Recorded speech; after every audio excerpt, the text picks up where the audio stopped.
Hello and welcome to my Nature Diaries. Have you wanted to up your drawing game, maybe just a little bit? Well, I'm here to share with you at least a few things and ways to be able to do that with 5 beginner tips for drawing and painting objects from still life. My first tip is to pick some simple shapes.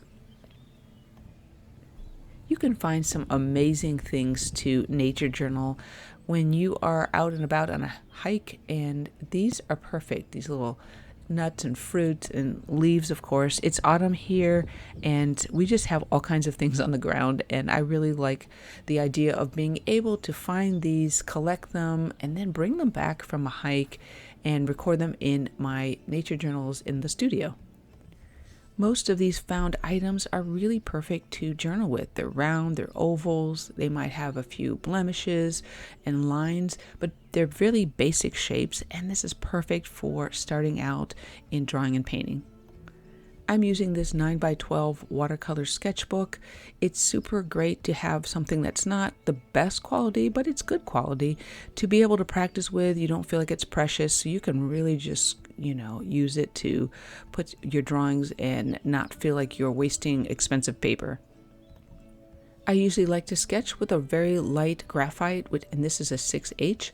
Also a kneadable eraser. These are great for lifting your graphite. If you don't have it, a regular eraser is fine. But for the video, I'm going to be using a mechanical pencil just because it's easier for you to be able to see. Even though this shape is pretty much a circle, I'm not going to just draw a circle. You can if you want to, but what I like to do is rough in an outline using short lines. Sometimes they're just zigzaggy, and it kind of creates a rough drawing, but I'm okay with that idea of it being rough. I don't mind if I draw 2 or 3 times around it. I want to just really try to focus on looking at the object and trying to get as close as I can to the basic shape, because it's going to help it feel more real than just drawing something that is just a circle or just an oval, because in nature things are symmetrical a lot of times, but they're kind of not as well. And if you can make it look a little less than perfect, sometimes it contributes a little bit, I think, to realism.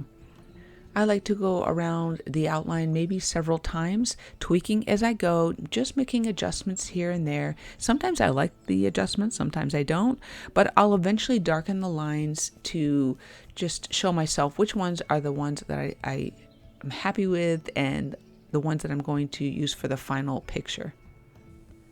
My next tip is to try drawing different views. I like this tip because it forces me to think differently and to see differently. So what I am doing here is basically just changing the orientation of, this is a little Chinese pear, whatever the still life object that you have, you just want to orient it differently. And then just do 1-minute sketches. These sketches literally took me a minute because there's not a whole lot to them. It's mostly just about getting the shape and the proportion as close to the original as possible.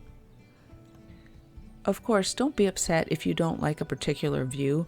Just orient it a different way until you feel like you've gotten it and maybe not mastered it, but you feel comfortable with it. The main thing is just a practice exercise to help us to look over the whole piece of still life, the fruit or the nut or whatever it is that we're using, if it is a 3-dimensional object. This is just, again, a good exercise to force us to look at things differently. My next tip is to practice, and practice some more. You, of course, could just go ahead and record all these different views and practice sketches in your journal, whether it's a nature journal or art journal. However, if you're wanting to build confidence, it's kind of nice to just go off again in a different sketchbook and work on a shape, especially if you're going to use these in a painting like I'm going to do. I don't always do this now because I feel fairly confident in drawing, but it really does help by just orienting it differently, drawing different views. And to be honest with you, I like to practice in different sketchbooks. I might just have one for pen and ink or pencil. And a lot of times I'll just practice making sketches with these kind of little objects. Then later on, I'll include them in a nicer, more finished journal where I'm painting whatever the still life object is. These sketches can only take you 1 to 2 minutes. The main thing is keep them fast and simple. The next tip is to try tracing. I have talked about this in other videos because I feel like tracing has some advantages for us as an artist. It can give us a bit of a foothold and break off some frustration we might be feeling if we can't get objects to look the way we want them to look. It's also a good way to just kind of get a feel or a sense of the shape of an object as well. Another good exercise to do along with tracing is after you have traced like this leaf, for example, go ahead and then try to draw it freehand. What this can do is prompts you to maybe be able to draw a little bit from memory. And I like to do this sometimes to just get myself, especially if I'm having a hard time maybe getting a shape of something. I've used this exercise before where, again, I trace something and then I go ahead and just draw it freehand. And then I'm going to show you what you can do with kind of like a tracing idea after you have drawn your picture.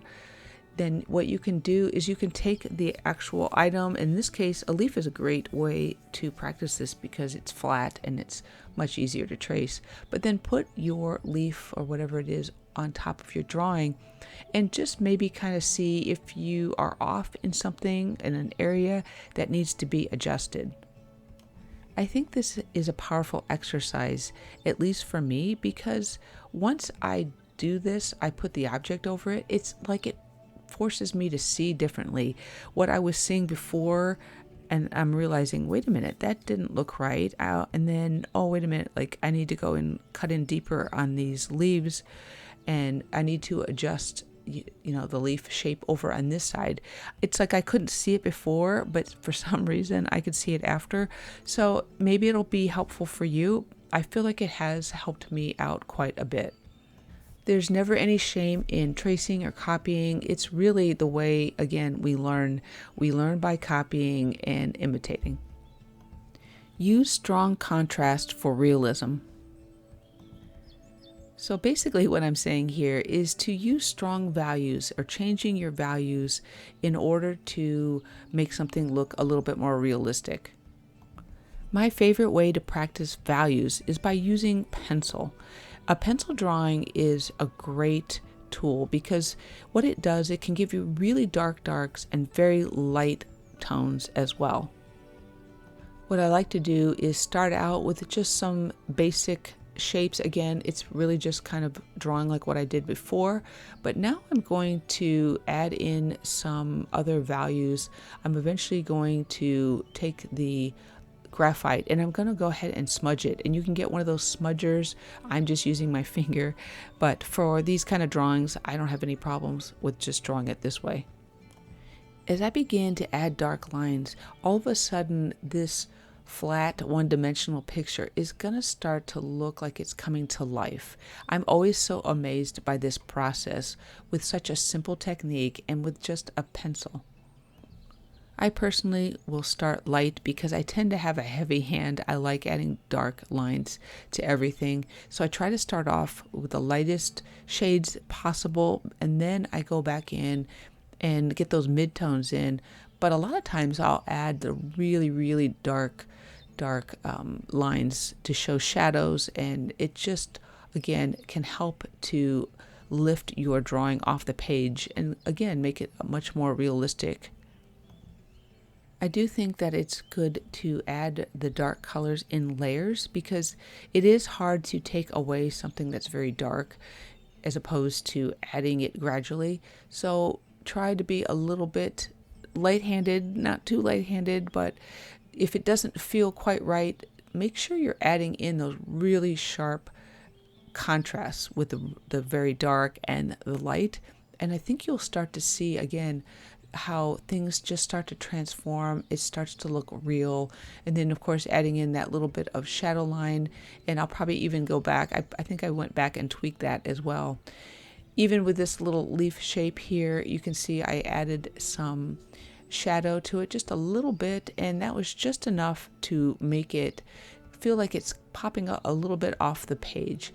It's always so amazing how just such a simple thing, such a simple effect can really make a difference. And of course the same goes with pen and wash here. I just am going back and adding some more contrast in this particular drawing by just darkening some different areas. And again, I'm always amazed at how much it helps. Thanks so much for still watching and being here. And don't forget to subscribe if you like nature art. And also hit that like button. That really does help me so much, and I always appreciate your feedback. Leave a comment. Let me know, are there things that you would like to learn more about drawing, or do you have tips? And also, if you share the video, that is another way to support me and to help out the channel. Join me on Instagram if you're over there at my_Nature Diaries. And here's a bonus tip. Don't forget the details. This is such an important tip when you are drawing something from nature, is to add these little details. It's the little things that can sometimes make something feel very realistic. I found this out a lot when I was painting landscapes in acrylic. It was just the details at the very end that sometimes would make the whole painting really feel like it was coming to life. So don't forget to try that. Keep adding your paint and colors in layers. Don't be afraid to add little shapes using the tips of your brushes, whether it's a fine brush or even just a bigger brush. You want to just keep adding texture and layers. If you notice there's a blobby kind of leaf shape in the bottom left hand corner, that is a leaf. It's going to be a leaf, and I put salt on that first layer, and it doesn't look like much now, but watch it in just a few seconds and you're going to see through time lapse that it's going to be totally transformed. So you can see the leaf, how it turned out, and then everything else as well. And I'm going to go ahead now and just show you this little Chinese pear that I was working on earlier, and we are going to actually paint that now. I wanted to show you a full painting. This is like in 5 times the actual speed that I'm painting in.